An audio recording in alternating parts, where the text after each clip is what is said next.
महानगरपालिकेची वृक्ष प्राधिकरण जी समिती आहे हे वृक्ष वाढवण्याचं काम करते का वृक्ष तोडायचं काम करते हा मोठा प्रश्न आहे। आजच माहिती अधिकाराच्या अंतर्गत एक फार मोठी धक्कादायक बातमी आपल्या समोर आलेली आहे। 2021 ते 2025 दरम्यान जवळजवळ 32,000 झाडं तोडण्यात आलेली आहे। महानगरपालिकेच्या वृक्ष प्राधिकरण मोठा भ्रष्टाचार केलेला आहे। 32,000 झाडं लावली सांगतात त्यांनी त्याच्यावर लोकेशन दिलेलं आहे, त्या लोकेशनची माहिती काढली असेल, जीपीएसच्या लोकेशनची माहिती काढली तर ते लोकेशन निघते आफ्रिकेतील वाळवंटामध्ये निघते। याचं आम्ही एक आंदोलन उभं करू आणि ह्याचा हिशोब मागू कुठं झाडं लावली ते। आफ्रिकेत झाडं लावून पुणेकरांना काय फायदा आहे? ठीक आहे, जगाला फायदा होत असेल पण तिथेही झाड लावलं का नाही याबद्दल शंका आहे। बिल्डिंगचं जंगल झालं ऍक्च्युली। प्रत्येक बिल्डिंगच्या पाठीमागे किमान 15 ते 20 झाडं लावली गेली पाहिजे। आम्ही मनसेतर्फे मागणी करतो की आयुक्तांनी महापौर मॅडमने त्या वृक्ष प्राधिकरण समितीची पूर्ण बरखास्ती केली पाहिजे। आज जागतिक पर्यावरण दिन आहे आणि त्यानिमित्ताने आपण पाहतो की देशभरामध्ये अनेक ठिकाणी हा दिन साजरा केला जातो। रोप जे आहेत, वृक्ष जे आहेत ते वाटप करून हा दिन साजरा केला जातो आणि पुण्यातील शनिवार चौकामध्ये देखील मनसे विद्यार्थी सेनेकडून गेल्या 17 वर्षांपासून हा उपक्रम राबवला जातो। अनेक पुणेकरांना रोपांचं वाटप जे आहे ते केलं जातं। आता याच विषयावर बोलण्याकरिता माझ्यासोबत मनसेचे काही कार्यकर्ते आहेत। काय सांगाल, अनेक वर्षांपासून हा उपक्रम राबवला जातो, काय सांगाल? सर्वप्रथम सर्व पुणेकरांना जागतिक पर्यावरण दिनाच्या हार्दिक शुभेच्छा। महाराष्ट्र निर्माण सेनेतर्फे गेले 17 वर्ष येथे वृक्ष प्रेमींना वृक्ष वाटप केले जात आहे आणि या कार्यक्रमाचे आयोजन आमचे मित्र वसंतजी खुटवड तसेच सारंगजी सराफ हे करत आहे। पुणेकरांना या दिवशी आम्ही हजारो वृक्ष वाटप करत असतो। याचा उद्देश आहे की पर्यावरणाचा समतोल राखला गेला पाहिजे आणि मुलांना सगळ्यांना खेळाची सावली भेटली पाहिजे। आज तुम्ही पाहत असाल की किती ठिकाणी वृक्ष तोड केली जाते पण त्याच्या अपोजिट काय लावलं जात नाहीये। महानगरपालिका खुद्द यामध्ये भ्रष्टाचार करत आहे। महानगरपालिकेची वृक्ष प्राधिकरण जी समिती आहे हे वृक्ष वाढवण्याचं काम करते का वृक्ष तोडायचं काम करते हा मोठा प्रश्न आहे। आजच माहिती अधिकाराच्या अंतर्गत एक फार मोठी धक्कादायक बातमी आपल्या समोर आलेली आहे। 2021 ते 2025 दरम्यान जवळजवळ 32,000 झाडं तोडण्यात आलेली आहे। वृक्ष रस्ता रुंदीकरण असेल, उड्डाणपूल असेल, मेट्रो असेल या करता जी वृक्ष तोड झालेली आहे त्याच्या अपोजिट झाडं लावली गेली पाहिजे किंवा स्थलांतर केली पाहिजे, परंतु तसे न करता महानगरपालिकेच्या वृक्ष प्राधिकरण मोठा भ्रष्टाचार केलेला आहे।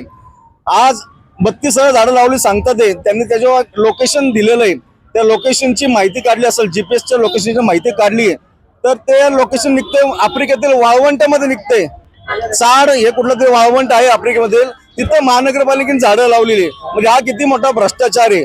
मी तर म्हणतो आम्ही मनसेतर्फे मागणी करतो की आयुक्तांनी महापौर मॅडमने त्या वृक्ष प्राधिकरण समितीची पूर्ण बरखास्ती केली पाहिजे। आज तुम्ही प्रत्येक गोष्टी भ्रष्टाचार करताय, हे कुठेतरी थांबलं पाहिजे आणि वृक्ष संवर्धन केलं पाहिजे। वृक्ष संवर्धनासाठी पुणे महानगरपालिकेकडून देखील उपक्रम राबवला जात आहे। संभाजी उद्यान असेल किंवा इतर ठिकाणी देखील वृक्षांचं वाटप केलं जातं। नाही, पुणे महानगरपालिकेने हे उपक्रम तर केलेच पाहिजे, पण त्याचबरोबर ज्या ठिकाणी वृक्ष तोड केलेली आहे त्याच्या अपोजिट तेवढे वृक्ष लागवड केलेली पाहिजे किंवा त्यांचं स्थलांतर केली पाहिजे आणि त्याचा हिशोब बरोबर दिला पाहिजे। आज ही माहिती तुम्हाला मगाशी बोललो, माहिती जेव्हा ती माहिती उघड झाली की ती झाडं लावलेली नाहीये, ती लोकेशन निघते आफ्रिकेमध्ये, म्हणजे हा पूर्ण भ्रष्टाचार आहे। आफ्रिकेत कोणी झाडं लावायला गेलं नाहीये, फक्त 40,000 झाडं यांनी नावापुरती दिलेली आहेत, ती कुठे लावली गेलेली नाहीये। त्याच्यामुळे वृक्ष प्राधिकरण समितीची बरखास्ती केलेली पाहिजे। तुम्ही अनेक वर्षांपासून हा उपक्रम राबवता, पुणे महानगरपालिकेला या संदर्भात तुम्ही बोलणार आहात का?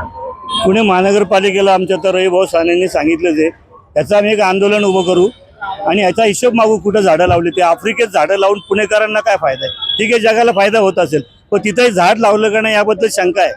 आज जागतिक पर्यावरण दिन आहे, आम्ही तर अतिशय संवेदनशील आहोत या बाबतीत। आमचे नेते राजसाहेब ठाकरे यांनी कायम वृक्षवल्ली आम्हा सोयरे असा संदेश आम्हाला दिलाय। आम्ही या ठिकाणी रोपं लावतो, तुम्ही बघताय कधीही नव्हते तेवढा उकाडा ह्या वर्षी आपल्याला जाणवतो। याचं कारण एकच आहे की आपण सिमेंटची जंगलं उभं करतोय आणि जी खरी जंगलं पाहिजे झाडांची ती आपण नष्ट करतोय। त्यासाठी आमचा हा खारीचा वाटा आहे। याच ठिकाणी 17 वर्ष आम्ही रोपं वाटत असतो, झाडंही वाटतो। आमचा उद्देश आहे की नेलेली रोपं लोकांनी लावली पाहिजेत, तिची जोपासना केली पाहिजे। आम्ही तर कायम करत राहू हा उपक्रम, पण हा जो भ्रष्टाचार पर्यावरणामध्ये आहे याच्या विरुद्ध एक जन आंदोलन आम्ही नक्की उभं करू। आपण आपण पाहतोय की इतर गोष्टींमध्ये भ्रष्टाचार केला जातोय, मात्र पर्यावरणामध्ये देखील भ्रष्टाचार केला जातोय. एक युवक म्हणून काय सांगाल तुम्ही? नाही, निश्चितच आपण पर्यावरणाच्या जागृतीसाठी गेल्या 17 वर्षांपासून या ठिकाणी झाडं वाटपाचा पर्यावरणाच्या संवर्धनासाठी हा उपक्रम करतोय. परंतु आज शोकांतिका अशी आहे की याच्यात भ्रष्टाचार होतोय, ही निश्चितच शोकांतिका आहे आणि याच्या विरोधात आम्ही निश्चित आवाज उठवू. तर नक्कीच आपण पाहतोय की पुणे महानगरपालिकेकडून यामध्ये कुठेतरी भ्रष्टाचार केला जातोय, पर्यावरणामध्ये देखील भ्रष्टाचार केला जातोय. एकूणच आपण पाहतोय की विकासाच्या नावाखाली कुठेतरी भ्रष्टाचार केला जात असल्याचं सांगण्यात येते. काही महिला आणि इतर जे आहेत ते आज वृक्ष घेऊन चाललाय, पर्यावरण दिन आहे, काय सांगाल? प्रत्येकाने झाडं लावली पाहिजेत, गरज आहे आता त्याची, असं वाटतं मला. पुणे शहरामध्ये आपण पाहतोय तापमान वाढतंय आणि एकूणच जी परिस्थिती झाली विकासाच्या नावाकडे, खरं तर आपल्याला विकास म्हणलं की बिल्डिंग आणि हे सर्व सगळं बिल्डिंगचं जंगल झालं ऍक्च्युली. प्रत्येक बिल्डिंगच्या पाठीमागं किमान 15 ते 20 झाडं लावली गेली पाहिजेत असं वाटतं. म्हणजे बिल्डिंग बांधताना बिल्डरनी पण ती काळजी घ्यायला पाहिजे की 15 ते 20 झाडं मोठी वाली लावली पाहिजे. विकास म्हणजे काय वाटतं तुम्हाला, बिल्डिंग का झाडं?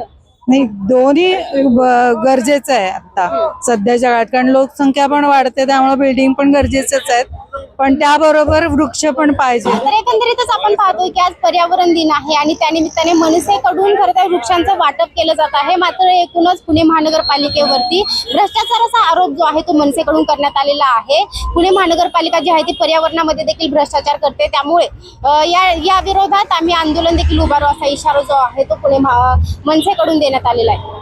पुण्याहून स्नेहल निमगिरे, डिजिटल प्रभात.